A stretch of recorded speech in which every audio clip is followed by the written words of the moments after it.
कृष्ण कृष्ण कृष्ण हरे हरे, हरे राम राम राम हरे हरे। तो सभी भक्तों का बहुत बहुत धन्यवाद करना चाहूंगा मैं, जो आप सब एकत्रित हुए हैं भागवतम कथा के लिए, और जिन्होंने अपना सब भक्तों ने मूल्यवान समय दिया है, तो थैंक यू वेरी मच। तो हमने कल जो है पूरा भागवतम का दूसरा स्कंद भी जो है समाप्त किया। उसमें प्रभुपाद जी जो आखिरी के 2 श्लोक थे जो हम चर्चा नहीं कर पाए, उसमें प्रभुपाद बता रहे थे कि कैसे एक अगर हम कोई फूल भी देखते हैं तो भगवान की महिमा का वर्णन करते हुए बता रहे थे प्रभुपाद कि कैसे एक फूल का फोटो भी देखते हैं, चित्र भी देखते हैं, तो कभी कभी किसी ने अच्छा चित्र बनाया हो तो हम उसकी बड़ी प्रशंसा करते हैं और बोलते हैं कितना अच्छा चित्र है। और वही फूल अगर प्लास्टिक का हो तो प्लास्टिक का फूल क्या है, कागज से बेहतर रहता है। क्यों? क्योंकि वो थोड़ा बड़ा भी आकार में रहता है और वो असली फूल के एकदम जो है प्रतिबिंब जैसा लगता है। तो कई बार प्लास्टिक के फूल रखे होते हैं वाज में, तो अगर आप ध्यान से नहीं देखेंगे तो आपको लगेगा नहीं असली के ही फूल है। तो जो प्लास्टिक का फूल है वो कागज के फूल से भी ज्यादा खूबसूरत होता है, क्योंकि वो असली फूल के जैसा प्रतिबिंब करता है। तो अगर आप कागज में एक पेंटिंग किया हुआ फूल को देख के आप प्रशंसा करते हैं और बोलते हैं कितना अच्छा बनाया है जिसने भी बनाया है, या प्लास्टिक का फूल जो है वो देख के आप प्रशंसा करते हैं अरे कितना अच्छा बनाया है ये फूल जिसने भी बनाया है। क्यों? क्योंकि ये असली फूल जितना सुंदर लग रहा है। और जब वास्तविक रूप में आप असली में गुलाब देखते हो तो आपको समझना चाहिए ये जो गुलाब है वो चित्र में बनाए हुए गुलाब या प्लास्टिक के गुलाब से बढ़कर है। तो हमें ये भी समझना चाहिए कि जैसे आपने चित्र में गुलाब को देखा और जैसे आपने प्लास्टिक में गुलाब को देखा और दोनों समय आपने प्रशंसा की कि हाँ किसी बुद्धिमान व्यक्ति ने बनाया है, तो उसी प्रकार से हमें समझना चाहिए कि जो असली गुलाब है वो सर्वबुद्धिमान भगवान के भगवान ने स्वयं बनाया है, कृष्ण भगवान ने बनाया है। उनकी शक्ति द्वारा ये सब जो है बनता है, निर्मित होता है। तो समझना चाहिए कि चित्र फूल, प्लास्टिक का फूल और असली फूल तीनों के पीछे बनाने वाले हैं, और वो है पूर्ण पुरुषोत्तम श्री कृष्ण, क्योंकि उन्हीं के द्वारा हम सब सामग्री इकट्ठा करते हैं और कुछ भी हम जीवन में कर पाते हैं। और प्रभुपाद जी दूसरा एक पॉइंट बोल रहे थे कि जब कोई लॉयर होता है, वो लॉयर जब वाद विवाद कर रहा होता है कोर्ट में, तो कोर्ट में वाद विवाद करते समय जो है वो पहले जो केस लड़े गए हैं और उसके फलाना फलाना तारीख पे या जो जो उनका डिसीजन हुआ था उसके हिसाब से बात करते हैं। तो बोलते हैं वैसे ही भगत भक्ति में भी जो है अगर किसी से कुछ पूछा जाए तो तुरंत जो है अपना विचार नहीं बता के पहले हमारे जो आचार्य गण हैं या पहले जो संवाद हुआ है महान भक्तों के बीच में, तो उसको प्रस्तुत करते हैं। तो प्रभुपद बताते हैं ये कोर्ट में या लॉ में भी नियम है और वही भक्ति का भी प्रामाणिक असली नियम है कि जो पुराने इतिहास में जो संवाद हुए हैं उसके आधार पर हम आगे चर्चा करते हैं। तो मैं आज जो है दूसरे स्कंद भागवतम का ओवरव्यू देने का सोच रहा था, जो हमने पूरा इतने दिनों में चर्चा किया। उससे पहले मैं चाह रहा था आप लोगों को, राधानाथ महाराज ने जो है तकरीबन कुछ दिनों पहले एक भागवत कथा दिया था, तो उसके ऊपर मैं चर्चा करना चाहता था, क्योंकि ये विशेष रूप से हमारे लॉकडाउन से संबंधित है। तो अभी भी हम लॉकडाउन में हैं और आगे कितना समय चलेगा उसका कोई गारंटी नहीं है, पर महाराज की क्या दृष्टि है तो वो हमें जानना जरूरी है।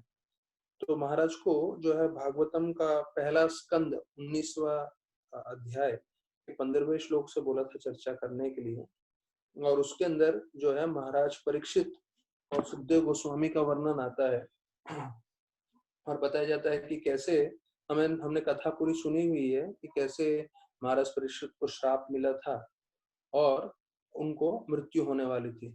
तो महाराज ने जो जो बताया है मैंने थोड़े पॉइंट्स बनाए हैं, क्योंकि मैं चाहता था कि हम सब इस पे थोड़ा विस्तार पूर्वक चर्चा करें या समझें, क्योंकि हम प्रवचन बहुत कर सकते हैं लेकिन एक जो शुद्ध भक्त है और शुद्ध भक्त का जो दृष्टिकोण है, जो शुद्ध भक्त का साक्षात्कार है, उसके हिसाब से समझना हमारे लिए अति आवश्यक है, और विशेष रूप से वो हमारे गुरु भी हैं इसलिए। तो महाराज परीक्षित का बता रहे थे उनके जीवन में दो अड़चन थी। एक, महाराज का जो जो बताया है मैं उसी का पॉइंट्स में आपको दोहरा रहा हूँ। एक, महाराज परीक्षित का अड़चन था कि 7 दिन में उनकी मृत्यु होने वाली है, और दूसरा, मृत्यु के कारण कोई भी भयभीत होता है। तो महाराज परीक्षित इतने भयभीत नहीं थे, लेकिन उनके मन में जो भी शंका थी और जो भी उनका मृत्यु आगमन आने वाला था, ये दोनों चीजें, एक तो मृत्यु और जो उनके मन में जो भी भय हो या कुछ भी हो, वो दोनों पूरी तरह से हट गया। किस कारण? कृष्ण भक्ति के कारण, श्रवण कीर्तन के कारण। तो हमें भी ये समझना जरूरी है कि अगर हम भी श्रवण कीर्तन का आश्रय लें, हम दोनों चीजों से मुक्त हो सकते हैं। कौन से दोनों चीज? एक तो हमारे मन में जो भय है वो, और अगर मृत्यु भी आएगा तो उससे भी हम मुक्त हो सकते हैं। तो यहाँ पे बताया जाता है कि महाराज बता रहे थे कि राधा गोपीनाथ मंदिर में जो राधा रानी फूल अर्पण कर रही है, तो महाराज बोलने लगे वो वास्तविक रूप में फूल या माला नहीं है, वो सारे भक्तगण है जिन्हें वो बहुत प्रेम से कृष्ण भगवान को अर्पण कर रही है। और जब राधा रानी कुछ कृष्ण भगवान को अर्पण करे तो कृष्ण भगवान कभी ना नहीं बोलते, वो अवश्य स्वीकार कर लेते। तो जितने भी भक्तगण इस समुदाय में हैं, वो सारे के सारे भक्तगण राधा रानी गोपीनाथ जी को अर्पण कर रहे हैं और बोल रहे हैं कि प्रभु इन्हें स्वीकार कर लीजिए। और ऐसा बताते हुए महाराज ने सबसे पहले हयग्रीवा प्रभु ने जो सपना देखा था और उन्होंने सपना प्रभुपाद जी को बताया, तो उसका वर्णन करे थे। ये 1966 की बात है, न्यूयॉर्क में जब वो सोए थे तो उन्होंने रात को सपना देखा कि कैसे कृष्ण भगवान अर्जुन को गीता सुना रहे हैं, और फिर वो दृश्य चला गया और कृष्ण की जगह पे प्रभुपाद आ गए, अर्जुन की जगह पे हयग्रीव प्रभु आ गए, और उन्होंने वही जो है देखा कि प्रभुपाद भी वही गीता हयग्रीव प्रभु को सुना रहे हैं। तो वो अगले दिन सुबह उठ के प्रभुपाद के पास गए और उन्होंने पूरा बताया कि क्या उन्होंने सपना देखा। तो प्रभुपाद जी ने पूरी तरह से स्वीकार किया, और प्रभुपाद जी ने कहा सही आप बता रहे हैं, सही आपने सपना देखा। वास्तविक रूप में जो कृष्ण भगवान ने अर्जुन को बताया है, परंपरा में हम भी अगर वही चीज दोहराएं तो सुनने वाले को वही फल मिलेगा जैसे कृष्ण के कथा करने पे या गीता सुनाने पे अर्जुन को फल मिला। तो ये चीज महाराज ने इसलिए बताया था कि हमें समझना चाहिए कि हम लोग जो कथा कर रहे हैं, सुन रहे हैं, हमें पूरी तरह से विश्वास होना चाहिए कि हमें उतना ही फल मिलेगा जैसे महाराज परीक्षित ने सुना था सुखदेव गोस्वामी से। तो उतना फल हमें मिल रहा है। सिर्फ यहाँ पे बैठे बैठे जो है हम देख नहीं सकते एक दूसरे को, या जूम से आप बोल सकते हैं जिनको देखना है वो एक दूसरे को देख भी सकते हैं, पर हम लोग जहाँ भी बैठे हैं हरि कथा सुनने से हमको वही फल मिलने वाला है, ये ध्यान रखना चाहिए हमें। तो महाराज बता रहे थे फिर कि कृष्ण भगवान बड़े कृपालु हैं, वो अलग अलग रूप में जो आते हैं और हम सबकी सहायता करते हैं। भगवान नाम के रूप में है, दूसरा भगवान अपने भागवत के रूप में है, और तीसरा भगवान अपने भक्तों के रूप में। तो हमें चाहिए कि हम तीनों का आश्रय लें। जब आश्रय लेंगे तब हमें जो है भगवान की कृपा मिलेगी। तो शेल्टर लेना बहुत जरूरी है। तो महाराज का ये जो है पॉइंट बहुत जरूरी था कि हमें आश्रय लेना चाहिए। और वही हमने सेकंड कैंटो में भी देखा कि कैसे 10 अंग हैं भागवतम के, और 9 अंग अल्टीमेटली जो आखिरी अंग है, 10वां अंग, वो जो है आश्रय, मतलब हमें पूरी तरह से सरेंडर होना चाहिए उस पे था। तो हमें भगवान का नाम, भगवान का कथा जो है भागवत या गीता या चैतन्य चरितामृत उसका, और भक्तों का, ये तीनों का आश्रय लेना है, तभी हम हर परिस्थिति से जो है सामना कर पाएंगे। महाराज बताए कि हमने ये पूरे जो है इतिहास में देखा है कि जब हमेशा निराशवादी अवस्था आती है या कोई तकलीफ आता है, और ऐसे में जब भगवान के लोग आश्रय ले लेते हैं तो उस समय उनको सबसे ज्यादा लाभ होता है।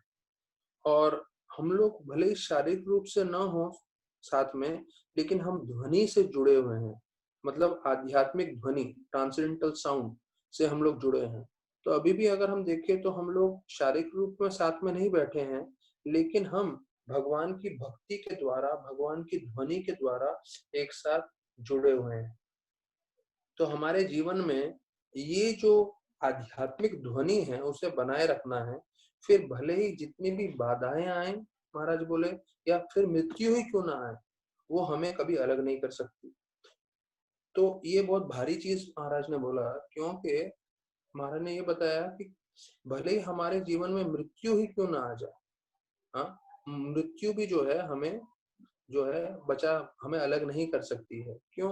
क्योंकि हम आत्मा हैं, और आत्मा होने के कारण हम जन्म मृत्यु से परे हैं।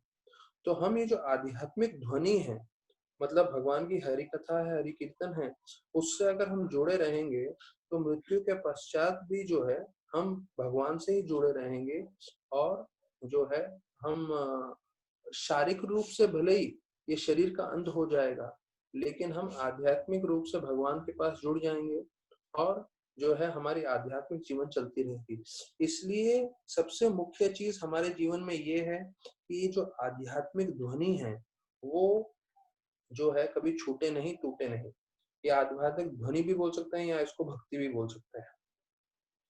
तो मैं आपको एक उदाहरण देना चाहूंगा भागवतम में से।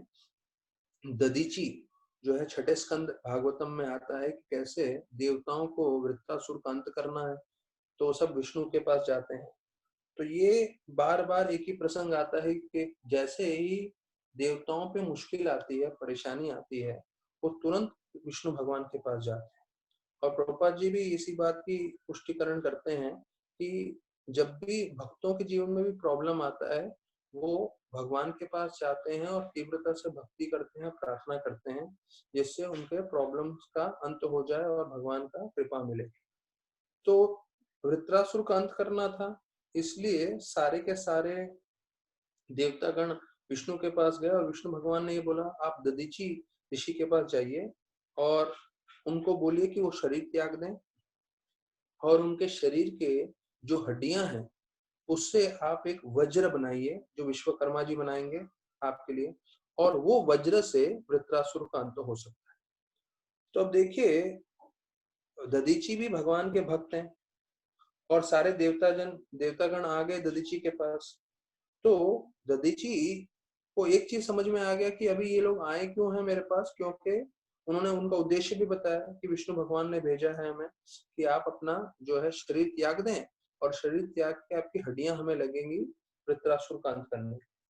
तो दधीची के मन में ये नहीं आया कि अरे मैं तो कृष्ण भगवान का भक्त हूँ, विष्णु भगवान का भक्त हूँ, ये विष्णु भगवान ने मेरा मृत्यु कैसे निश्चय कर लिया, वो भी राक्षस को मारने के लिए, मेरी हड्डियों का वज्र। नहीं, अब जो दधीची ऋषि हैं वो भी समझ गए ये भगवान का कार्य है, मुझे शरीर त्यागना है, तो उसके लिए मुझे तैयारी करनी चाहिए। तो बताया जाता है कि वो पूरी तरह से समाधि में चले गए, और उनका जब मृत्यु आया तो उनको मृत्यु के बारे में मालूम भी नहीं चला, क्योंकि वो संपूर्ण रूप से जो है मानसिक रूप से भगवान के साथ पूरे संलग्न थे, अर्थात पूरी तरह से भगवान का मनन कर रहे थे, ध्यान कर रहे थे, और कब उनकी मृत्यु है उनको मालूम भी नहीं चला। तो ये जो एब्जॉर्प्शन है, भगवान में ध्यान करना है, उसकी शक्ति से जो है मृत्यु, जो सबसे भयंकर चीज है, उसका भी उनको अनुभव नहीं है। तो उसी तरह से उदाहरण दिया जाता है कि अगर हम भी पूरी तरह से कृष्ण में जो है अपना मन लगा के रखेंगे, पूरी तरह से उनका स्मरण करेंगे, तो ऐसे स्मरण करने से हमारे जीवन में जितनी भी विकट परिस्थिति आएगी, मुश्किलें आएंगी, तो हम उससे ज्यादा विचलित नहीं होंगे। और अंतिम में दधीची के जीवन से ये एक चीज सीखने को मिलता है कि कैसे उन्होंने अपना शरीर, कैसे उन्होंने अपना जीवन जन कल्याण के लिए उपयोग किया। हमने पहले श्लोकों में सुना हुआ है, 10वें स्कंद में कृष्ण भगवान बोलते हैं कि कैसे सबसे बड़ा जो है फायदा कब हो सकता है जीवन का, अगर हम उस जीवन में दूसरे लोगों के कल्याण के लिए अपने शब्दों को, अपने मन को, अपने शरीर को उपयोग में लाएं। यहाँ पे भी दधीची जी ने क्या किया है, अपना शरीर त्याग दिया। क्यों? क्योंकि वे दूसरे देवताओं का कल्याण चाहते थे। तो ये हमारे जीवन का ये उत्तम जो है श्रेय है, जो हम अपने शरीर द्वारा दूसरों की सेवा कर सकें, दूसरों का कल्याण कर सकें, दूसरों का फायदा कर सकें। तो ये चीज मैंने आपको इसलिए बताया है क्योंकि महाराज ने ये पॉइंट बोला है कि भले ही मृत्यु भी क्यों ना आ जाए, हमें वो अलग नहीं कर सकता। क्यों मृत्यु भी अलग नहीं कर सकता? क्योंकि ऐसे समय में भी जब हम हरि कथा सुन रहे हैं, हम भगवान का नाम ले रहे हैं, तो वो हमें भगवान से, भक्तों से हमेशा जोड़ के रखेगा। हमने पहले स्कंद में सुना है कि कैसे यमदूत जो है वहां नहीं प्रवेश कर सकते जहां हरि कथा हो रहा है, सिर्फ यमराज को एंट्री। तो इतना शक्तिशाली है हरि कथा, इसलिए हमें उसमें जुड़ा रहना बहुत जरूरी है। और फिर बताया जाता है कि भगवान जो है वो हमेशा अपने भक्तों को जोड़ने के लिए तैयार रहते हैं। जो लोग जो है भक्तों की सेवा करने के लिए हमेशा आतुर रहते हैं। तो जो भक्तों की सेवा करते हैं तो उससे भगवान बहुत प्रसन्न हो जाते हैं। तो हमारा एकमात्र उद्देश्य ये रहना चाहिए, महाराज बोल रहे थे कि हमें जो है हमेशा भक्तों की सेवा करते रहनी है। अभी जैसे हम हरि कथा सुन रहे हैं, सब कर रहे हैं, पर जहां जहां हो सके हमें सेवा करने की भी कोशिश करनी चाहिए। और ये जो सेवा करने से, भगवान की हरि कथा सुनने से जो हमें भगवान का संग मिल रहा है, वो भगवान का आशीर्वाद है। और ये आशीर्वाद हमें जो है कंजूस नहीं बनना है। महाराज बोले ये चीज हमें दूसरों को भी बांटने की पूरी कोशिश करनी चाहिए। We should share the blessings of lord Krishna's grace to maximum people. महाराज बोले कि जितने से ज्यादा लोग हो सके उन्हें हमें ये आशीर्वाद देना चाहिए भगवान की कृपा का, जो हमें भी मिल रहा है। फिर बताया कि महाराज परीक्षित भले ही वो राजा थे, पर उनका मानसिक सोच क्या था, वो हमेशा जो है सबके दास अनुदास बन के उन्होंने पूरा राजपाट संभाला। तो ये चीज हमारे लिए भी बहुत जरूरी है, क्योंकि महाराज कई कई पॉइंट्स बोले हैं, वो महाराज परीक्षित के द्वारा वो हमारे सीखने के लिए भी बहुत जरूरी था। तो एक चीज उन्होंने, महाराज ने बोला कि कैसे महाराज परीक्षित पूरा राज संभाल रहे थे, लेकिन उनका मानसिक सोच क्या था कि वो भक्तों के दास अनुदास है। तो हमेशा हमें वो भाव में रहना है। और ये शरीर जो है कुछ समय के लिए हमें मिला है। जैसे हम लोग भाड़े पे लेते हैं ना, कभी बाइक लेते हैं, कभी कार लेते हैं भाड़े पे, तो भाड़ा कैसा होता है, वो 24 घंटे के लिए मिलता है। तो वैसे ही भाड़े पे हमें शरीर मिला है, तकरीबन तकरीबन 40 50 60 साल आप बोल सकते हैं। तो अभी जितने भी साल निकल गए हैं उसके बचे हुए 30 40 साल हमारे पास बचे हैं, वो भी कोई गारंटी नहीं है। लेकिन जितना भी समय है वो शरीर का सदुपयोग ये होगा कि हम भक्ति करके भगवत धाम जा सके। तो महाराज बोले हमें अपनी कृष्ण भक्ति जागृत करनी है, और जब जागृत होगी तब हम दूसरों को भी दे सकते हैं। तो जो चैतन्य महाप्रभु ने बताया, जन्म सार्थक करी करो परोपकार। तो परोपकार करना बहुत आसान है। कई बार लोग बहुत प्रवचन दे देते हैं, लेकिन उससे पहले हमें खुद के जीवन में देखना है कि हमारी कृष्ण भक्ति जागृत हो रही है कि नहीं। तो जैसे हमने पहले चर्चा की है, जब हम खाना खाते हैं तो हमारा पेट भर जाता है, हमारी भूख कम हो जाती है, हमें ताकत आता है। हमें किसी और से पूछने की आवश्यकता नहीं पड़ती कि हमने खाना खाया है कि नहीं। तो उसी प्रकार से भक्ति भी आपको अपने आप आध्यात्मिक उन्नति, भगवान का साक्षात्कार, वैराग्य, ये सब प्रदान करेगा। तो उसी प्रकार से जब महाराज बोल रहे हैं कि हमें अपनी भक्ति जागृत करनी है, तो जब हमारी भक्ति जागृत होगी तभी हम दूसरों को भक्ति में मार्गदर्शन कर पाएंगे। तो महाराज बोले भक्त कभी ये नहीं सोचना चाहिए ये मेरे साथ क्यों हुआ। तो अभी नहीं, ये हमारे जीवन के अंत तक हमारा ये प्रश्न जो है हमारे मन में नहीं आना चाहिए। कभी महाराज बोल रहे थे कि ये मेरे साथ ऐसा क्यों हुआ, या कृष्ण ने, भगवान ने मेरे साथ ऐसा क्यों किया। तो भगवान जो भी करते हैं वो जो है अच्छे के लिए करते हैं। भले ही उसमें हमारी मृत्यु हो, या हमारे कोई रिश्तेदार की मृत्यु हो, या धन संपत्ति हमारा नाश हो रहा हो, या हम लॉकडाउन में हो, या लोग हमारे विपरीत हो। महाराज अलग अलग उदाहरण दे रहे थे। हमें समझना चाहिए कि जब तक हम कृष्ण भगवान से जुड़े हैं तो कुछ भी हो जाए वो हमेशा शुभ ही रहेगा हमारे लिए। तो हमें समझना चाहिए कि ऐसे विकट से विकट परिस्थिति में हमें कहाँ आश्रय ढूंढना है, वो है कृष्ण भगवान में, कृष्ण भगवान की भक्ति में। तो फिर महाराज परीक्षित के बारे में बता रहे थे कि वो अपना पूरा जीवन देने के लिए तैयार थे। यहाँ तक कि जो हमने बैल और गाय के लिए सुना, तो महाराज बोले नहीं, महाराज परीक्षित जो है जितने भी उनके प्रजा में जितने भी लोग थे, मानव, जानवर, पंछी, कीड़े मकोड़े, यहाँ तक कि पेड़, उन सबके लिए वो जान देने के लिए तैयार थे। ये महाराज परीक्षित का भाव था। मतलब वो अपना जीवन देने के लिए तैयार थे, इन सबको जो है मदद करने के लिए, सेवा करने के लिए। तो महाराज बोले, एक इंग्लिश में है, उसका मैं इंग्लिश में बोलता हूँ फिर हिंदी अनुवाद करूंगा। To those much is given much is expected. अर्थात अगर आपको बहुत ज्यादा दिया गया है तो आपसे उम्मीद भी ज्यादा की जाएगी कि वो आप ज्यादा कार्य करें या ज्यादा उसको बांटें। तो महाराज बोले, गीता का एक श्लोक है, यदि दाचिर श्रेष्ठस। तो उसका मतलब है कि जो जो महान लोग करेंगे वही आम लोग भी करेंगे। तो हमें अपना जीवन को ऐसे तरह से व्यतीत करना चाहिए जिससे हम दूसरों का कल्याण कर सके। हमें सर्वोत्तम भक्ति मिली है तो हमें सबसे सर्वश्रेष्ठ मिला है चीज, और सर्वश्रेष्ठ मिलने के बाद हम चुप रहें, हम किसी को नहीं बताएं, तो ये जो है उत्तम कार्य नहीं रहेगा। तो जैसे बोल रहे हैं, to those much is given much is expected. हमें सबसे उत्तम चीज मिला है, हमें भक्ति मिली है, तो ये हमारा कर्तव्य बनता है हम अपनी शक्ति अनुसार सबको दें भक्ति। तो प्रभु महाराज फिर बता रहे थे कि हम किसी भी परिस्थिति में हैं, किसी भी जो है पोजीशन में है, वो भले बड़ा हो छोटा हो, वो इतना जरूरी नहीं है। जरूरी क्या है कि हमारी भावना क्या है। भावना ये होनी चाहिए कि हम हमेशा भक्तों के दास अनुदास के भाव में रहें, और हम अखंडता, अखंडता मतलब इंटीग्रिटी, ये महाराज ने इंटीग्रिटी बहुत बार रिपीट किया हुआ है कई बार प्रवचन में, कि हम अपने नियम पालन करके रखें हर परिस्थिति में, तो वो जीवन का कामयाबी है। अर्थात हम बड़े पोस्ट पे हैं या छोटे पोस्ट पे हैं, हम कोई बहुत बड़ा कार्य कर रहे हैं, छोटा कार्य कर रहे हैं, वो जरूरी नहीं है। हम जो भी कार्य कर रहे हैं, हमारी मानसिक सोच ये होनी चाहिए कि हम भक्तों के दास अनुदास हैं।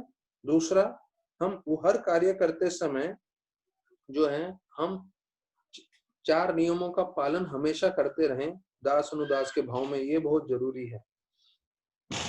और जो लोग जो है दूसरों का धन लूट रहे हैं, दूसरों का जो है शोषण कर रहे हैं, ये बाहर की दुनिया में सब चल रहा है, तो उससे जो है हमें दूर रहना है, हमारा मन ज्यादा विचलित नहीं होने देना है। तो कृष्णचंद्र प्रभु भी बता रहे थे इसी बात को एक अलग से मीटिंग में, कि उनके पिताजी ने उनको सिखाया था कि कभी भी कार्य करते समय ऐसे कार्य मत करिए जिससे आप गलती से भी किसी का पैसा रख लें या पैसा रोक लें, कभी मत करिएगा ऐसा। आप जो है हमेशा अपने बिजनेस में, अपने काम में सब लोगों का ध्यान रखें, और सब लोगों को जो है जो उनका लक्ष्मी बनता है वो हमेशा देते रहें। फिर महाराज परीक्षित के बारे में बता रहे थे कि कैसे उनमें करुणा थी और उनका कंपैशन था। तो करुणा का मतलब ये नहीं है कि वो जो है एकदम नम्र थे और हाथ जोड़ के हमेशा बैठे रहते थे, नहीं।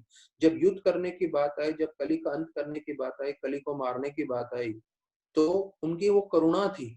तो करुणा अलग अलग रूप धारण करेगा, तो हमें भी कंपैशन होना चाहिए, करुणा होना चाहिए, पर हमें समझना चाहिए कि कब कैसे हमें अपने करुणा का उपयोग करना है, कंपैशन का उपयोग करना है। और फिर बताया कि जो भगवान से प्रेम करते हैं या जो लोग इच्छा रखते हैं भगवान से प्रेम करने की, तो ये 2 अलग अलग लोग हैं। एक है शुद्ध भक्त और एक है हम जैसे साधना भक्त। शुद्ध भक्त पहले ही कृष्ण प्रेम में है, और जो साधना भक्त हैं वो कृष्ण से प्रेम करना चाहते हैं। दोनों के विचार हमेशा एक जैसे होते हैं। दोनों के विचार एक कैसे हैं कि वो सबकी सेवा करना चाहते हैं, सबका मदद करना चाहते हैं। और कभी भी भक्त ये नहीं सोचता कि मैं किसी और से बेहतर हूँ, क्योंकि अगर ये भावना आने लगती है कि मैं किसी से बेहतर हूँ, किसी से अच्छा हूँ, तो वो भक्ति में आप कल्याणकारी नहीं रहेगा।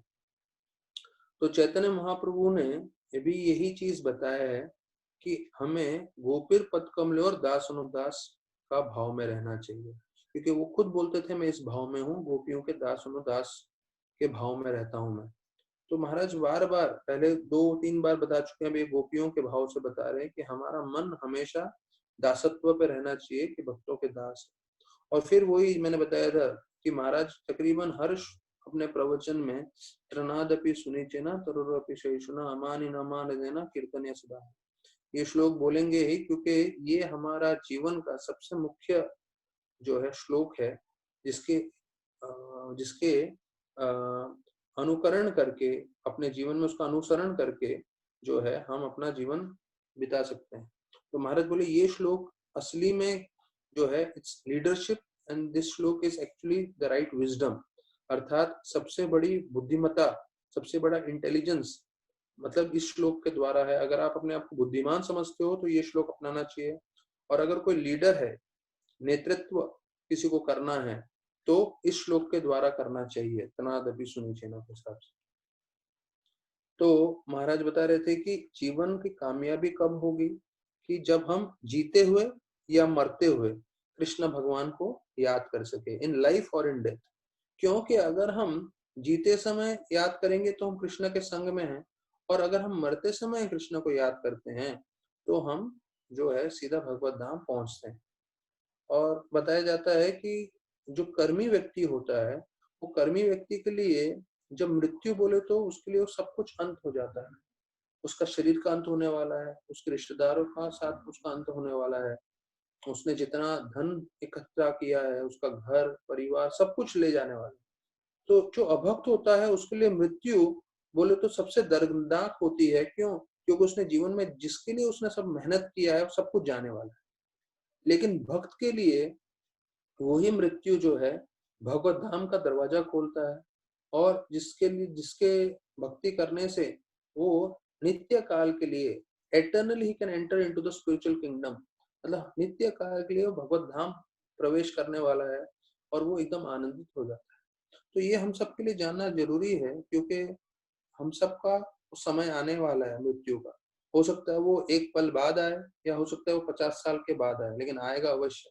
तो हमें समझना चाहिए कि जब वो समय आएगा तो हम बौखला के, डर के, दुखी होने से अच्छा हमें और एकाग्र से जितना हो सके, हमारी शरीर जितना शक्ति दे सके भगवान की कृपा से हम कर सकें, उसे हमें भगवान का ध्यान करना चाहिए, क्योंकि वो हमें मदद करेगा भगवान के भगवत धाम में प्रवेश करने के लिए। तो ये चीज बहुत जरूरी है। अगर आप भक्ति करते हैं तो मृत्यु के समय आपका दृष्टिकोण और मृत्यु के समय एक अभक्त का दृष्टिकोण में जमीन आसमान का फर्क रहेगा। अभक्त पूरी तरह से फ्रस्ट्रेटेड रहेगा, और भक्त जो है उस समय उसको शरीर व्याधि जरूर होगी, लेकिन उसको एक चीज की और निश्चित रहेगा वो भक्त, कि मैं भगवत धाम प्रवेश कर रहा हूँ, या भगवान मुझे ऐसे जगह लेके जा रहे हैं जहां से मैं भगवत धाम पहुंच पाऊंगा।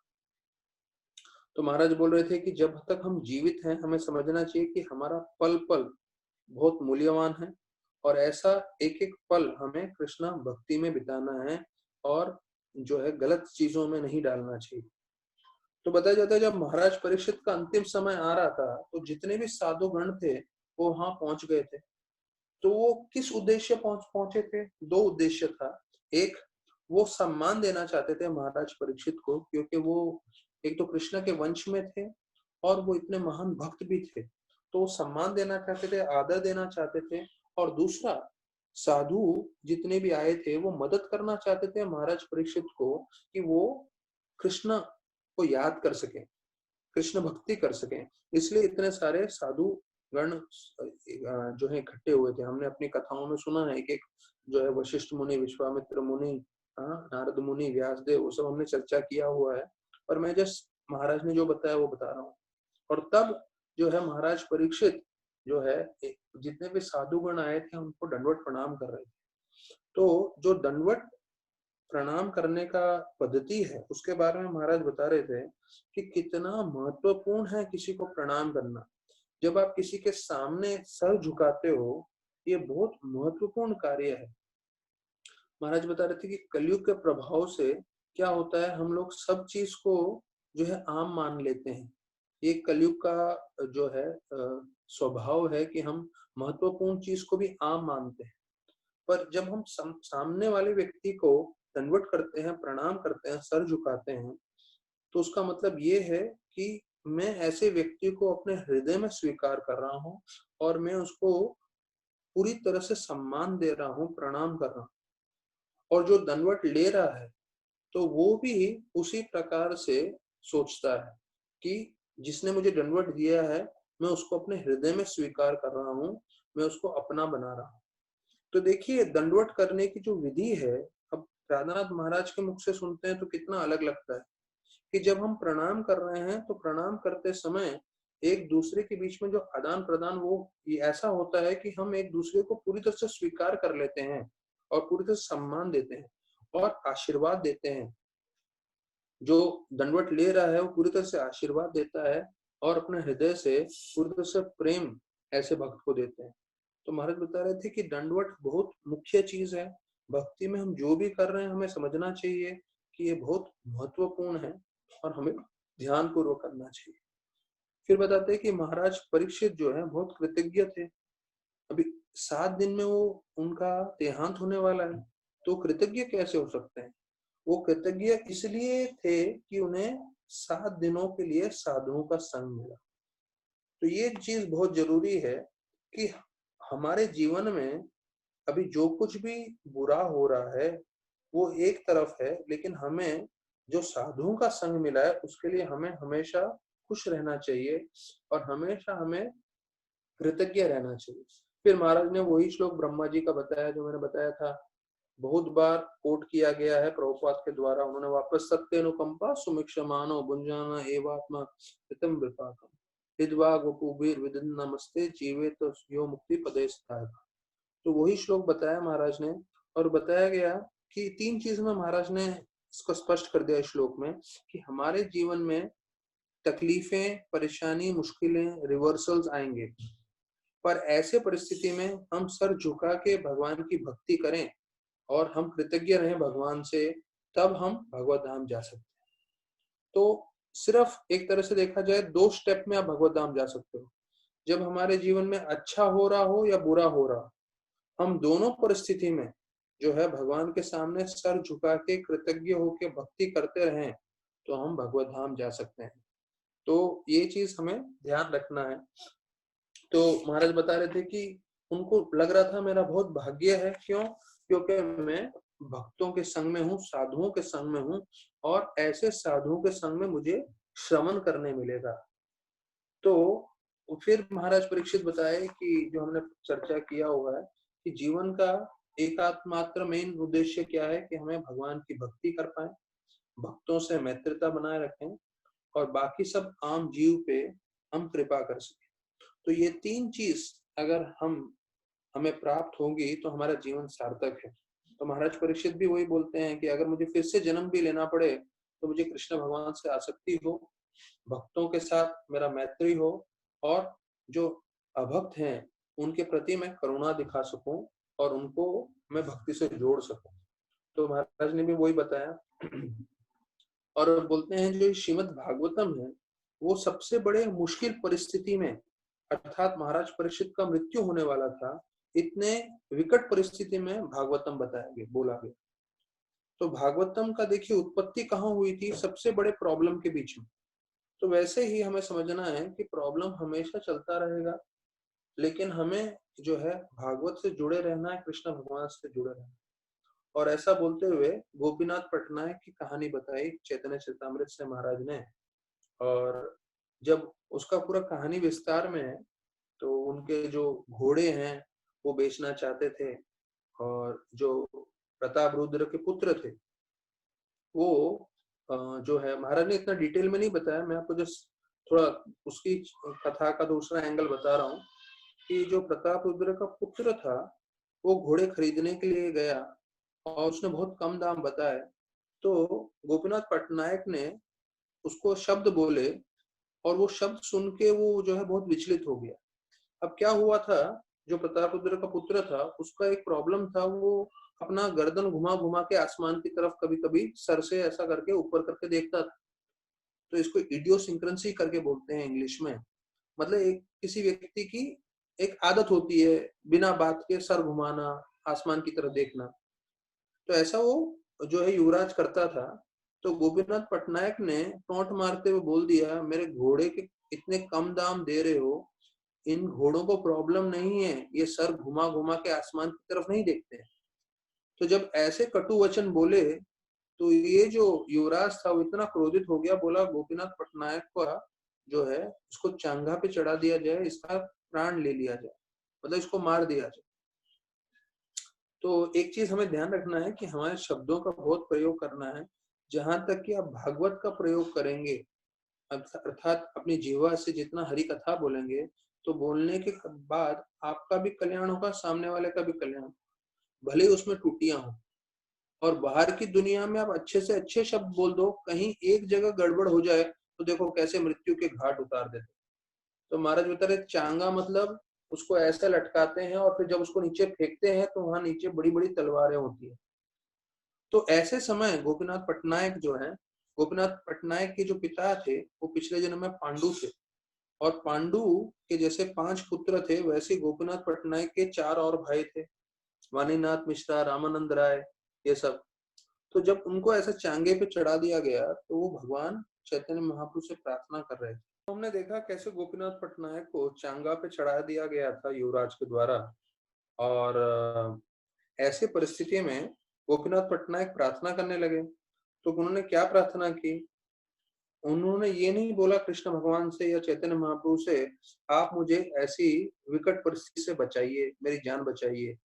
अब सोचिए किसी पल भी उनको जो है वहां से गिरा दिया जाता था और नीचे जो है तलवारें खड़ी हैं जो पूरे उनके शरीर में प्रवेश करके उनका अंत कर देती थी।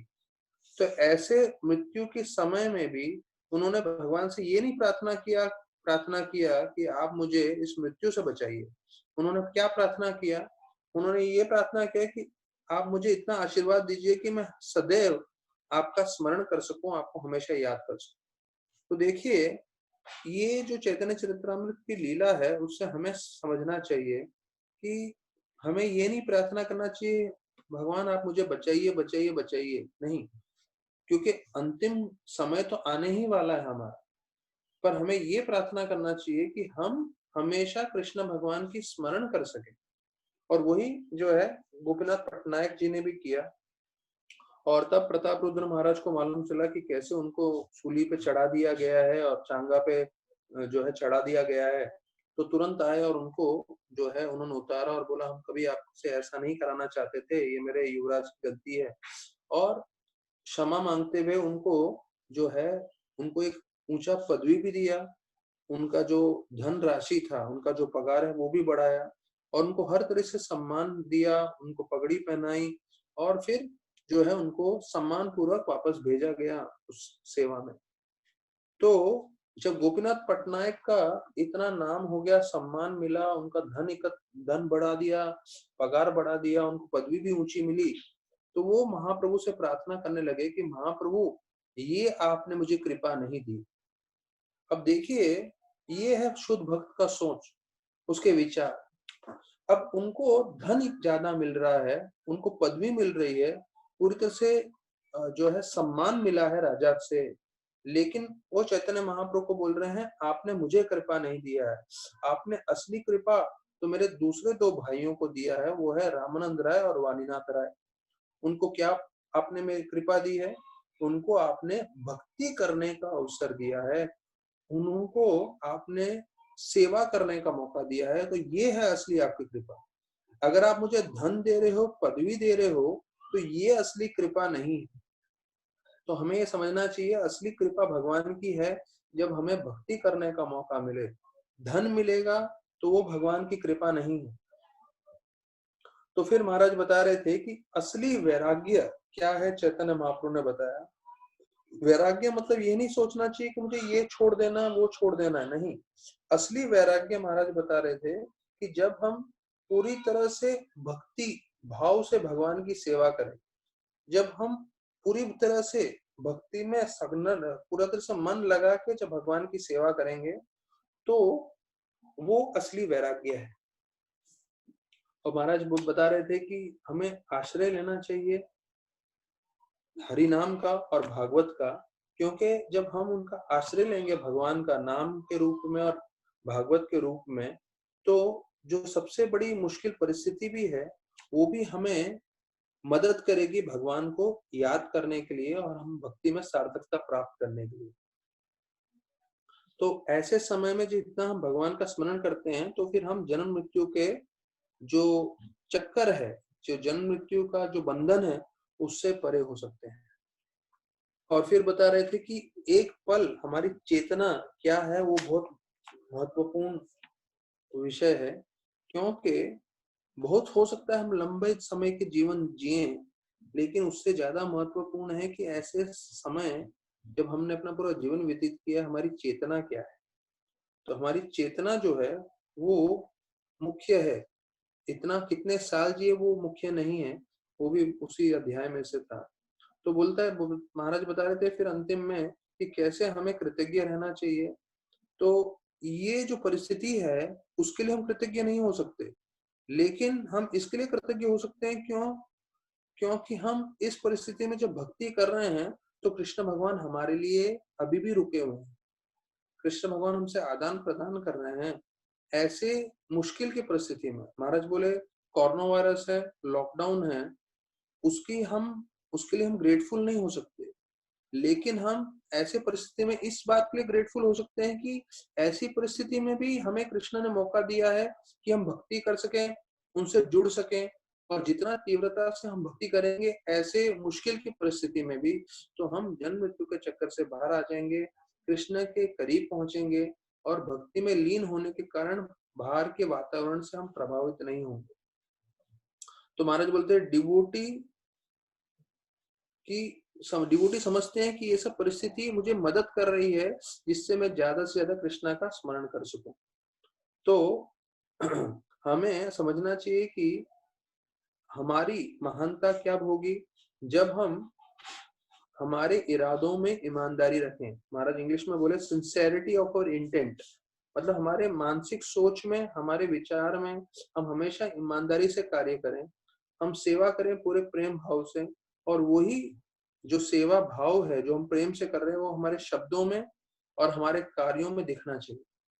जो भी हम शब्द बोल रहे हैं, जो भी हम कार्य कर रहे हैं, उसमें भगवान के प्रति जो प्रेम है वो दिखना चाहिए। तो महाराज बोले वास्तविक रूप में ये पूरा भौतिक जगत ही लॉकडाउन है। क्यों? क्योंकि लॉकडाउन मतलब हम एक जगह बंधे हुए हैं, तो हम भौतिक जगत में बंधे हुए हैं क्योंकि हम भगवान से अलग होकर आए हैं इस जगत में। तो बोले कि सिर्फ भक्ति एक मार्ग है जिससे हम इस लॉकडाउन से निकल सकते हैं। तो ये लॉकडाउन तो कुछ समय चलेगा, बाद में खुल जाएगा, पर भौतिक जगत का लॉकडाउन तो पूरा जीवन चलने वाला है। तो वो लॉकडाउन खत्म करने के लिए हमें भक्ति करना चाहिए।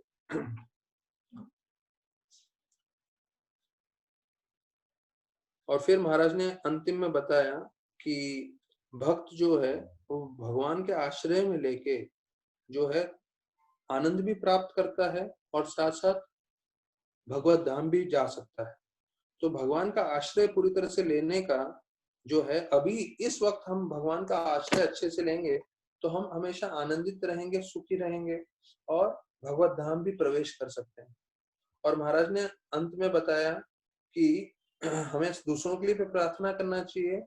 And in giving we receive, अर्थात जब हम देने की कोशिश करते हैं तब हमें वास्तविक रूप में मिलता है।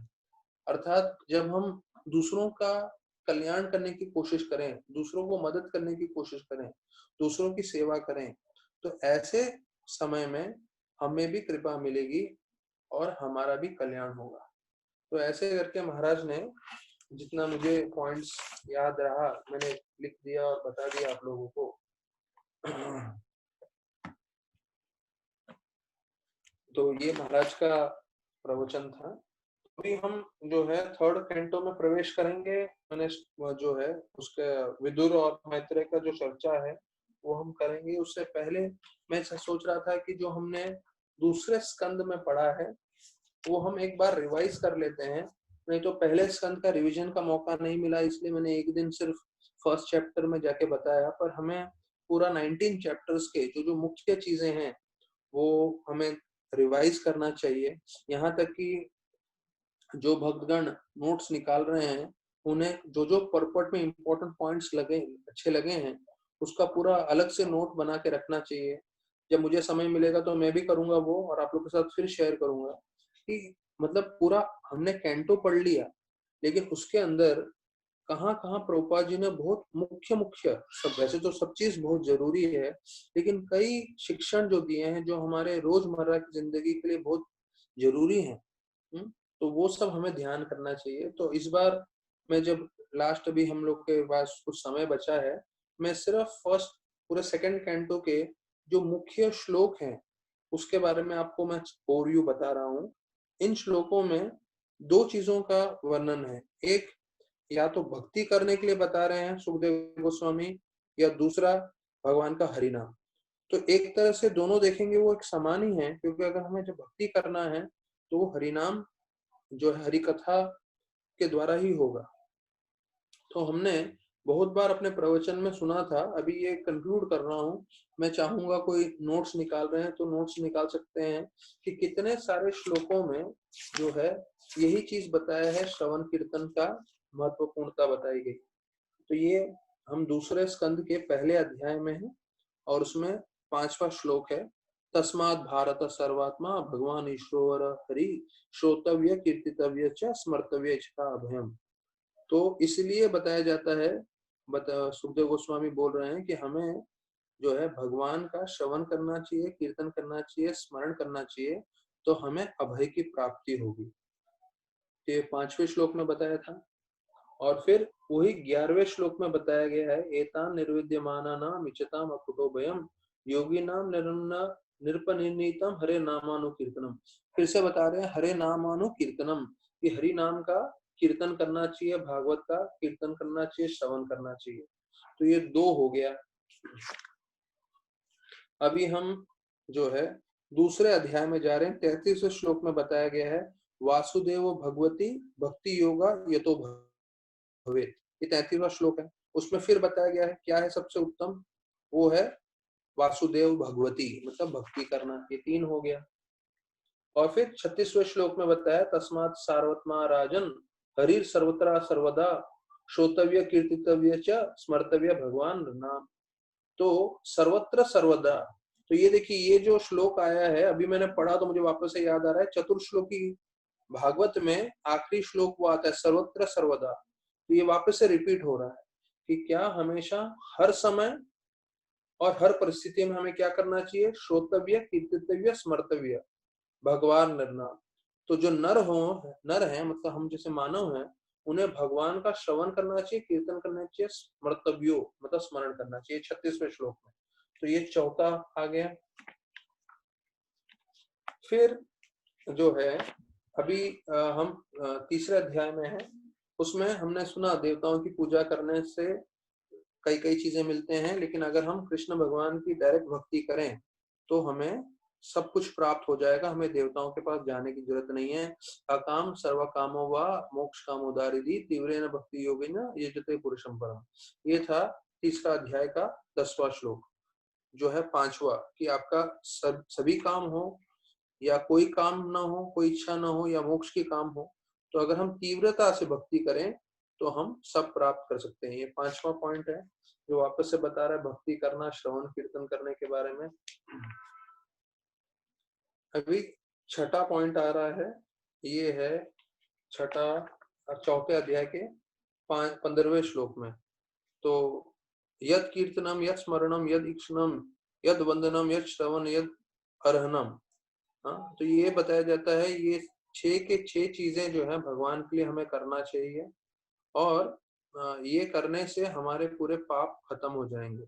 तो ये 6ठा जो जगह है वहां बताया है। और वही चीज 18वें श्लोक में बोला है कि कैसे भगवान की भक्ति इतनी शक्तिशाली है। किराट हुनिंद्र पुलिंद पुलकसा अभिर संभ यवना कसाद ये भी अन्य पाप पाद आश्रय शुद्ध्यंती अस्मात् तस्मै प्रभु विषय नमः। हमने सुना कि कैसे अलग अलग पापी लोग जो अलग अलग पाप कार्य के कारण भारत और विश्व भर में उन्होंने जन्म लिया है, किराट, हुनिंद्र, पुलिंद, पुलकेश, सबका उद्धार कैसे होगा?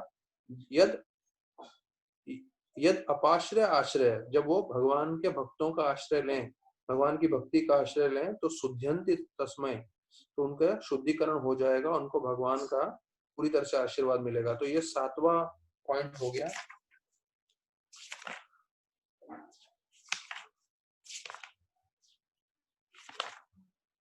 फिर 8वां पॉइंट आ रहा है छठे श्लोक में, छठे अध्याय में, वो है 34वां श्लोक।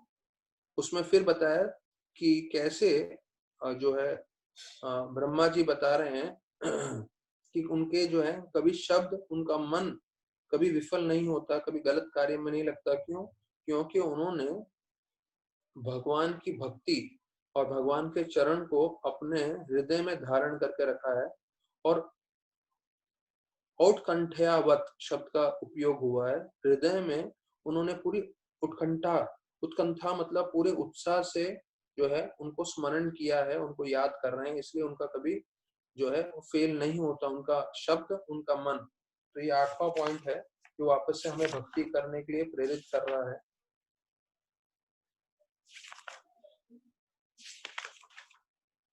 फिर 9वां पॉइंट आता है ये 8वें अध्याय के 4थे श्लोक में, श्रृण्वता श्रद्धया नित्यम ग्रंथस्य स्वचेष्टिता कालेन नाति दीर्घेन भगवान विशते ही। तो ये भी हमने श्लोक सुना कि कैसे हमें श्रद्धा पूर्वक रोज भागवतम करना चाहिए, और उसके लिए हमें मेहनत करना पड़ेगा। स्वचेष्टिता, नियम के तौर पर हमें अपने स्वयं के प्रयास से, गंभीरता से हमें भक्ति करनी चाहिए। वापस से वही आ रहा है कि श्रवण करें और श्रद्धा से करें और नित्य करें, और तो उससे भगवान हृदय, भगवान हृदय में प्रवेश करते हैं। ये 8वां पॉइंट हो गया।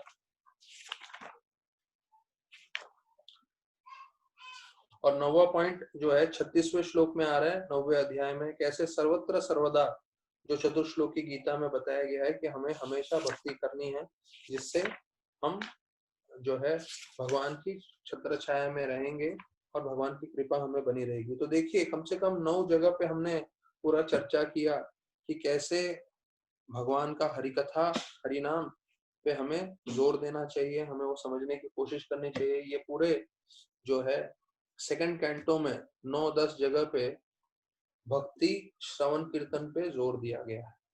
तो भले ही हमें कुछ अच्छा लगे ना लगे, पर हमें समझना चाहिए कि ये बहुत महत्वपूर्ण है, और उसके लिए हमें जो है समय निकाल के श्रवण करना चाहिए।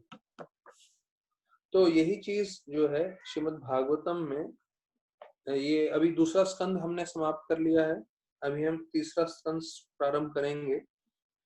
तो उससे पहले ये छठे स्कंद के तीसरे अध्याय के 31 श्लोक पे मैं जो है चर्चा कर रहा हूँ।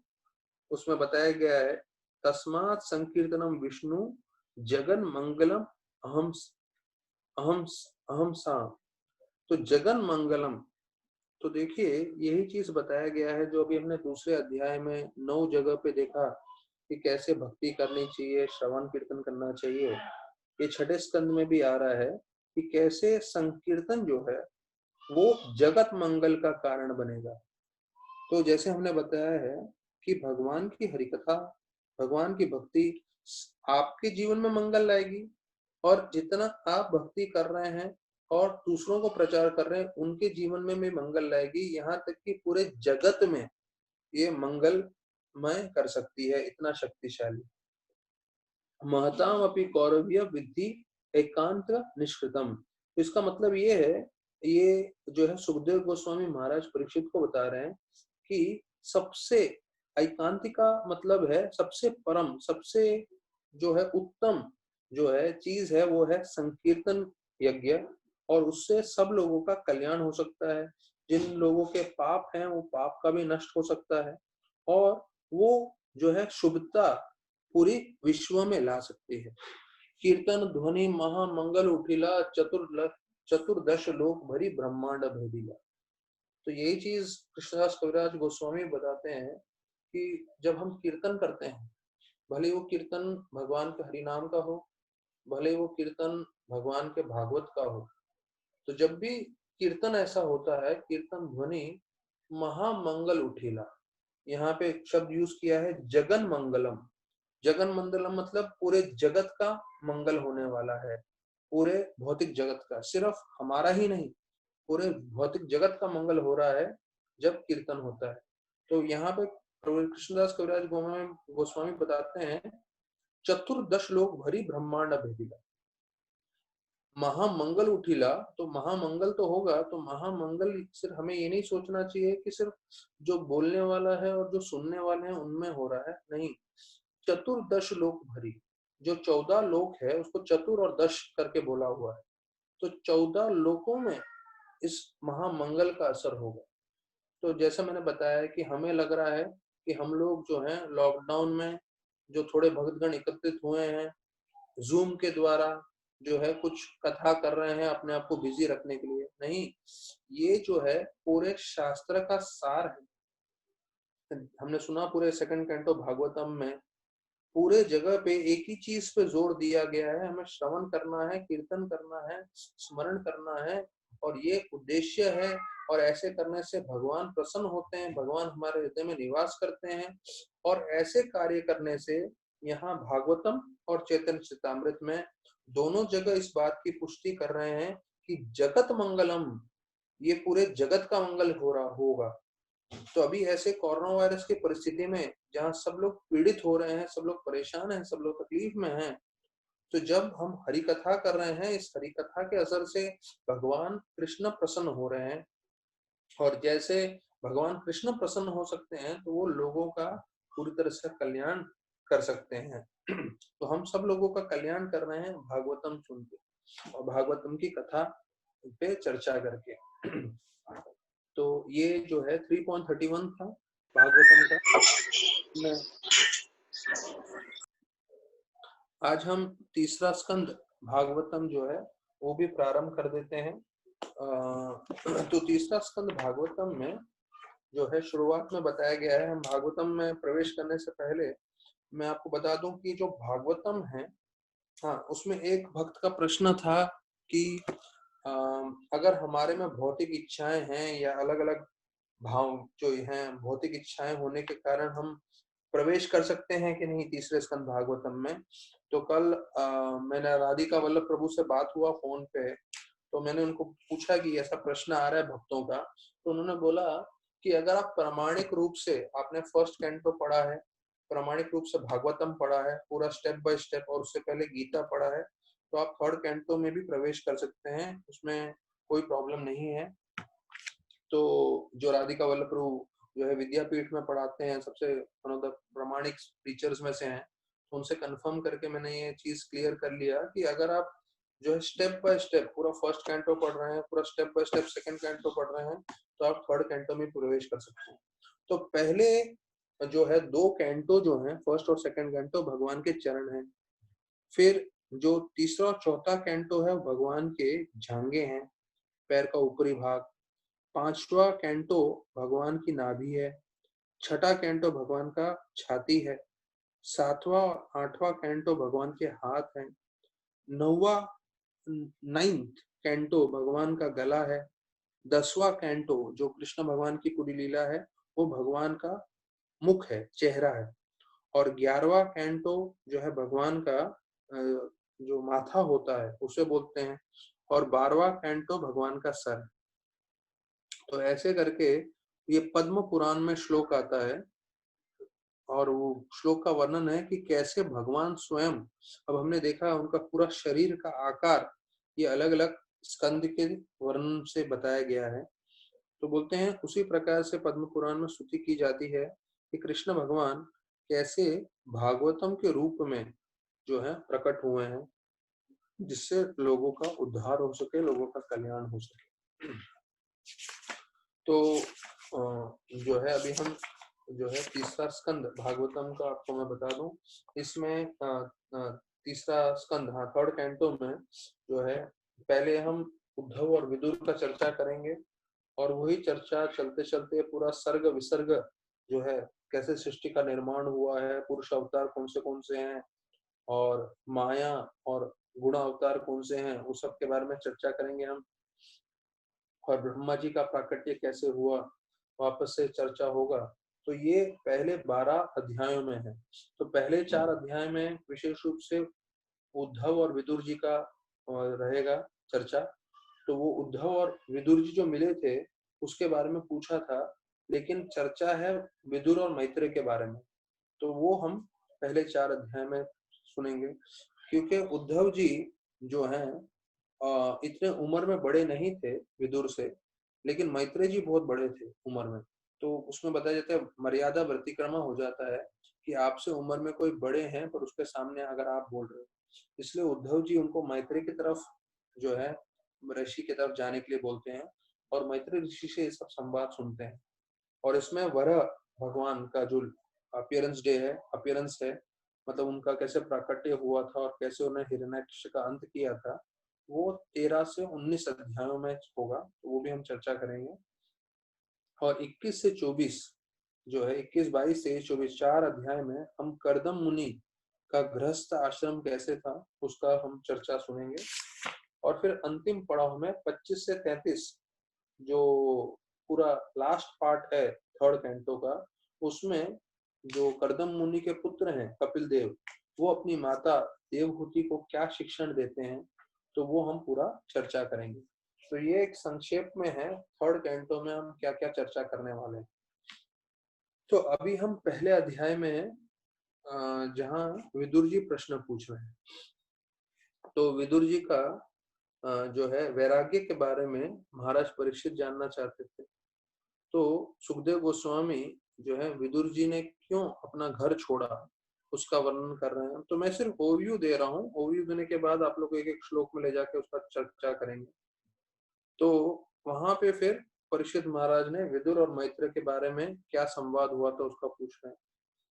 तो वो बताते हैं कि क्या परिस्थिति हुई थी जिसके कारण विदुर जी को हस्तिनापुर छोड़ना पड़ा, और कैसे जो है धृतराष्ट्र ने गलत गलत कार्य किए थे, और उसके बाद भी विदुर जी ने उनको सही मार्गदर्शन करने का कोशिश किया।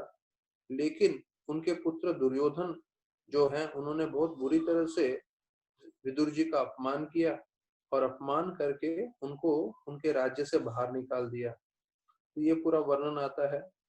उसके बाद विदुर जी कैसे तीर्थ स्थान पे गए, कैसे वो प्रभास में गए, और कैसे वो सरस्वती नदी के पास गए और अलग अलग विष्णु मंदिरों में गए और उन्होंने भगवान के दर्शन किए। तो बताया जाता है कि कैसे जब वो प्रभास में पहुंचे तब उनको मालूम चला कि कैसे उनके जितने भी रिश्तेदार थे उनका अंत हो चुका है ये कुरुक्षेत्र के युद्ध में। फिर विदुर जी कैसे उद्धव को मिले यमुना के तट पे, और विदुर जी ने उद्धव जी से यदु वंशों और कुरु वंशों के बारे में पूछा और उनको कृष्ण बलराम के बारे में बताया, कुरु वंश के बारे में बताया। और फिर जो है ऐसे करते हुए विदुर जी और कृष्ण भगवान के बारे में सुनने की अपेक्षा करते हैं और फिर आगे इसका वर्णन करते हैं। तो ये पहला अध्याय का ओवरव्यू है। तो हमने देखा कि कैसे हम जब सेकंड कैंटो पढ़ रहे थे तो दूसरे स्कंद में आखिरी में जो है 48 वर्ष के बाद 48 से 50 वर्ष में 3 श्लोकों में जो है हमने सुना कि इतना सेकंड कैंटो में पूरा क्रिएशन का वर्णन हो गया। तो वहां प्रभुपाद जी बताते हैं कि शौनक आदि गण को जो है मैत्रेय और विदुर के बीच में जो संवाद था उसके बारे में जानना था, उनके बारे में जानने की उनकी ज्यादा उत्सुकता थी। तो इतना क्रिएशन का सुना था तो हो सकता है वो हमारे साथ भी हुआ होगा कि हमने इतना सेकंड कैंटो भागवत पढ़ा लेकिन पूरा क्रिएशन क्रिएशन था, इससे अच्छा भगवान की लीलाएं ज्यादा मधुर लगती है। तो वही चीज उन्होंने बोला कि आप जो है दोनों के संवाद के बारे में बताइए। तो हम जो है अभी जो थर्ड कैंटो का फर्स्ट चैप्टर है उसको हम शुरू कर रहे हैं। तो ये जो है पहला श्लोक जो है उस पर हम चर्चा कर रहे हैं कि विदुर जी ने अपना पूरा घर सब छोड़ दिया और वो जंगल में चले गए मैत्रेय ऋषि से मिलने के लिए, और उन्होंने उनको प्रश्न पूछे। तो इसके बारे में आप हमें बताइए, ये चर्चा चल रही है। तो तो कृष्ण भगवान के बारे में वर्णन करते हैं दूसरे श्लोक में कि कैसे कृष्ण भगवान जो है वो पांडु पुत्रों को अपना मानते थे और उनके घर को भी अपना मानते थे। यहाँ तक कि दुर्योधन भले ही उनको आदर सत्कार करने के लिए हमेशा तत्पर रहता था, पर दुर्योधन के घर में भी कभी प्रवेश नहीं किए और कभी भी उनकी अतिथि जिस तरह से उनको सेवा करना था दुर्योधन को, उन्होंने कभी स्वीकार नहीं किया, क्योंकि उनको मालूम था कि इसलिए कर रहा है क्योंकि पक्षपात करना चाहता है, मुझे अपनी तरफ खींचना चाहता है और पांडवों को अलग करना चाहता है। तो बताया जाता है, ये दूसरे श्लोक में आ रहा है, प्रभुपाद जी बताते हैं कि वृंदावन धाम और कृष्णा दोनों एक समान है। इसलिए आप देखेंगे वृंदावन धाम में कई भक्तगण चप्पल नहीं पहनते। चप्पल इसलिए नहीं पहनते क्योंकि अगर वृंदावन धाम कृष्ण के समान है तो आप कृष्ण के ऊपर चप्पल नहीं रख सकते। तो ये भावना से कितने ब्रजवासी हैं और जो कितने भक्तगण हैं वो चप्पल नहीं पहनते। फिर बताया जाता है कि पांडवों का घर भी वृंदावन के समान था। क्यों? क्योंकि कृष्ण भगवान वहां आते रहते थे। और प्रश्न ये उठता है कि जब कृष्ण भगवान वहां पे आते थे तो विदुर जी क्यों ऐसे जगह को छोड़ के चले गए? तो यहाँ बताया जाता है कि बाहरी रूप से देखने में आपको ऐसा लगेगा क्या हुआ था कि दुर्योधन ने अपमान किया और ये अपमान के कारण वो घर छोड़ के चले गए। और जैसे दुर्योधन भी बोलता है इनको देश से निकाल दिया जाए और सिर्फ इनके साथ छोड़े इसकी सांस, अर्थात सिर्फ श्वास के साथ वो जा सकता है, साथ में वो कुछ नहीं ले जा सकता। ऐसे करके दुर्योधन उनको दुत्कार के निकाल देते हैं। पर प्रभुपाद जी बताते हैं कि विदुर जी ने ये देखा कि ये भगवान की बड़ी कृपा है मेरे पे, मुझे यहाँ से निकाल रहे हैं, इसका उद्देश्य ये रहेगा कि मैं मैत्री ऋषि से मिल सकूं और मैं आध्यात्मिक जीवन में उन्नति कर सकूं। तो ये भक्तों को जानना है कि अगर हमारे जीवन में भी मुश्किल परिस्थिति आ रही है, एक दृष्टिकोण से देखेंगे तो आपको लगेगा ये जो है हमारे जीवन के लिए बहुत बुरा है। पर वही चीज अगर आप भगवान की भक्ति करते हुए भगवान की दृष्टि से देखेंगे तो उस परिस्थिति में भी भगवान चाहते हैं हम भक्ति में तरक्की करें, भगवान से ज्यादा आसक्त हो। तो वो हर परिस्थिति को आप किस दृष्टिकोण से देख रहे हैं। तो जैसे एक बार एक बहुत सुंदर बंगला था और उस बंगले के ऊपर जो है एक बड़ा सा पेड़ एकदम छतरी के जैसे था, पूरे धूप से बचा रहा था। तो भक्तों ने देखा और बोला प्रभुपाद देखिए ना ये पेड़ कितना सुंदर है, कैसे एकदम छतरी के समान इस पूरे बंगले को जो है छत्र छाया दे रहा है। तो प्रभुपाद ने बोला कि हो सकता है जो पेड़ है वो अपने पूर्व जन्म में जो है इस मकान का मालिक हो और उसकी आसक्ति हुई इस घर के साथ, पर उसके बुरे कर्मों के कारण पेड़ बन गया है और पेड़ बन के अभी भी वो अपने बंगले को अपने घर को छूना चाहता है। तो प्रभुपाद जी ने बताया कि देखिए अगर आपकी आसक्ति रहेगी अपने घर के प्रति भी तो आपको फिर से पुनर्जन्म लेना पड़ेगा। तो अगर आपके पास कभी कभी भौतिक समृद्धि नहीं है तो अच्छी बात है। क्यों? क्योंकि आप पूरी तरह से मन कृष्ण में लगा सकते हो और जब आपका अंतिम समय आएगा आप बिल्कुल आपकी आसक्ति नहीं रहेगी। क्यों? आपके पास कुछ है ही नहीं। अरे जिसके पास 1 करोड़ रुपया रहेगा तो मृत्यु के समय जो है उसको बहुत चिंता रहेगी, अरे मैं कहाँ 1 करोड़ रुपया मुझे देना है, या मैंने यहाँ रखा है या वहां रखा है। लेकिन जो व्यक्ति दरिद्र है उसको क्या प्रॉब्लम है, वो भगवान का स्मरण करते हुए जो है बहुत खुशी खुशी शरीर त्याग सकता है। क्यों? क्योंकि उसका कुछ भी धन नहीं है। तो धन होना या नहीं होना, मुख्य चीज ये है कि अगर आप भगवान की सेवा में लगा रहे हो तो ठीक है, अगर नहीं लगा रहे हो तो आपको आसक्ति का कारण बन सकता है। तो प्रोबा लिखते हैं any disturbances due to worldly affairs is insignificant, अर्थात जितना भी भौतिक जगत में प्रॉब्लम्स आ रहे हैं, विशेष रूप से अभी हम लोग जो प्रॉब्लम फेस कर रहे हैं, प्रोपा बोलते हैं ये इनसिग्निफिकेंट है, ये तुच्छ है। क्योंकि ऐसे सब तकलीफें जो हैं हमारी आध्यात्मिक उन्नति के लिए बहुत फायदेमंद साबित होती है। मैं फिर से दोहरा रहा हूँ ये चीज, आप लोग सब ध्यान से सुनिए। ये चाहिए तो भक्तगण पढ़ सकते हैं, 3rd canto 1st chapter 2nd number verse पे बोल रहे हैं कि कितने ही भौतिक जगत में तकलीफें आए ये सब तुच्छ हैं। तो अभी हमारे सामने कोरोना वायरस है, लॉकडाउन है, पर प्रभुपाद बता रहे ये सब तुच्छ है। क्यों? क्योंकि ऐसे तकलीफ भी हमें मदद कर सकते हैं जिसमें हम आध्यात्मिक रूप से पूरी तरक्की करें। तो मैं बता रहा था आज, मतलब मेरे मन में जो विचार आ रहे थे और मैं ब्रह्मचारियों के साथ भी चर्चा कर रहा था फोन पे। मैं बोल रहा था कि अभी कितना अच्छा हो गया है, लॉकडाउन के कारण सब लोग जल्दी सो सकते हैं। कोई बोल नहीं सकता कि मुझे रात को बहुत काम है, मेरे को जागना पड़ेगा 10-11 बजे तक।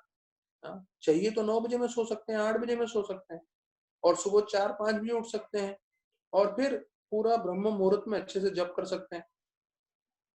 तो ये जो लॉकडाउन है इसमें आपको फायदा भी होगा। मेरे ब्रह्मचारी सब बोल रहे थे कि अभी तबीयत हमारी अच्छी हो गई है, ट्रैवलिंग नहीं करना पड़ रहा है हम लोग को, घर में बैठ के ही हम लोग जो है प्रवचन कर रहे हैं।